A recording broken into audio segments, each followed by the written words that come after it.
তখন তো সে দলিলপত্র কোথায় কি রাখছে এটা তো আমি অনেক সময় জানতাম না।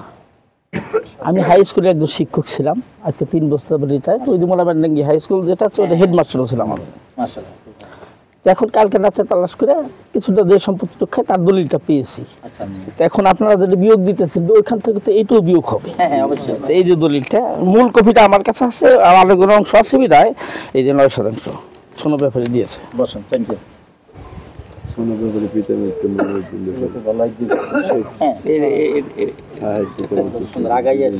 এটাই তো নিয়ম আমার আছে বাবা। আমি দেখো আমাদের এইরকম মন মানসিকতা থাকলে কিন্তু আমাদের এই দেশে কোনো বিরোধ থাকে না। আর আমাদের যদি এই যে ওন্ডা যা বললো একটু ফটোকপিও থাকতো তা তো ক্লিয়ার হয়ে আজকে সমাধান হয়ে যেত কিন্তু বিষয়টা।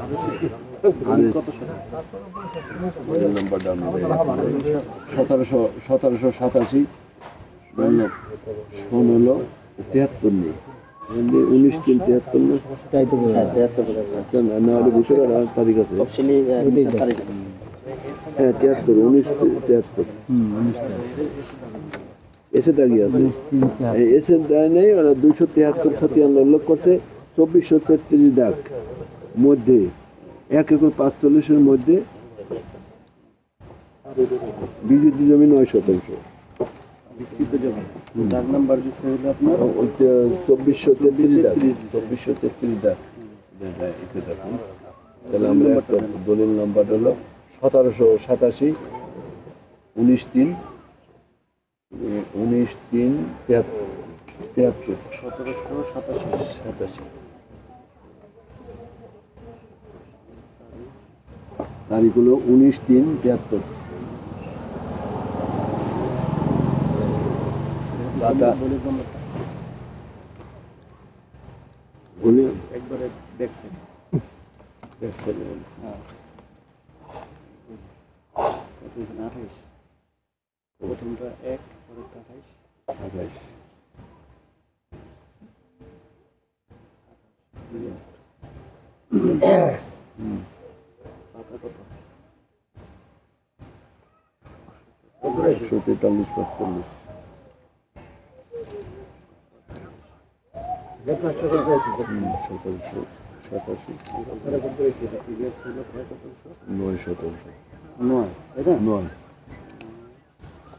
সে কাছাই গেছে বাজারে পারে গেছে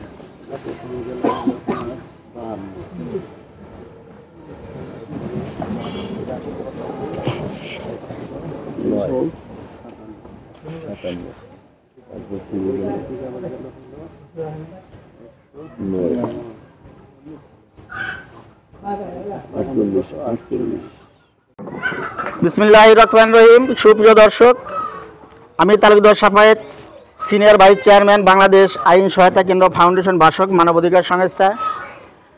আমার বক্তব্যের শুরুতে আমি কৃতজ্ঞতা জ্ঞাপন করতে চাই মানবাধিকার সংস্থার সম্মানিত চেয়ারম্যান জনাব সাগরিক ইসলাম এবং প্রতিষ্ঠাতা পরিচালক মণিমোহন বিশ্বাস দাদা।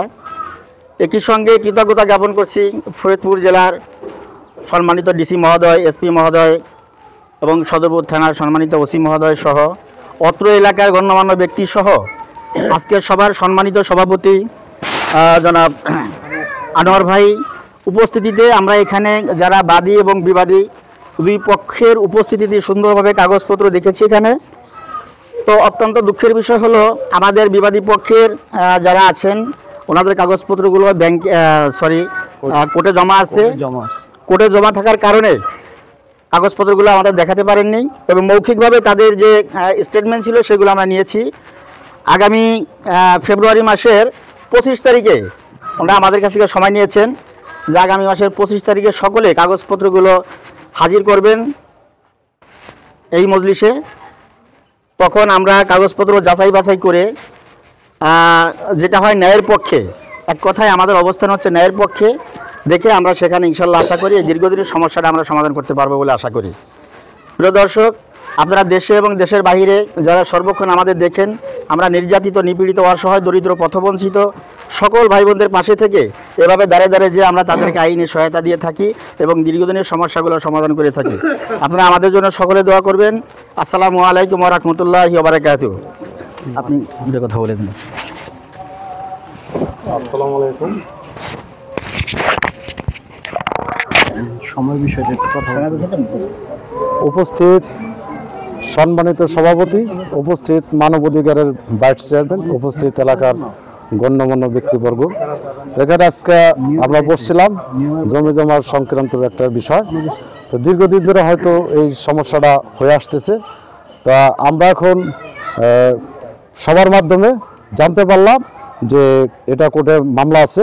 তো সবার কাছে আমরা জিজ্ঞাসা, বাদীর কাছে আমরা জিজ্ঞাসা করে দেখলাম যে তাদের কাগজ নাই, কাগজ হয়তো ওই কোর্টে জমা আছে।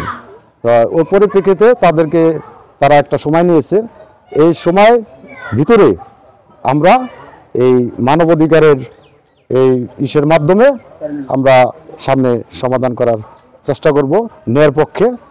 এই বলে আমার বক্তব্য শেষ করছি। আল্লাহ হাফেজ। এই পর্যায়ে এই মজলিস সমাপ্ত ঘোষণা করলাম।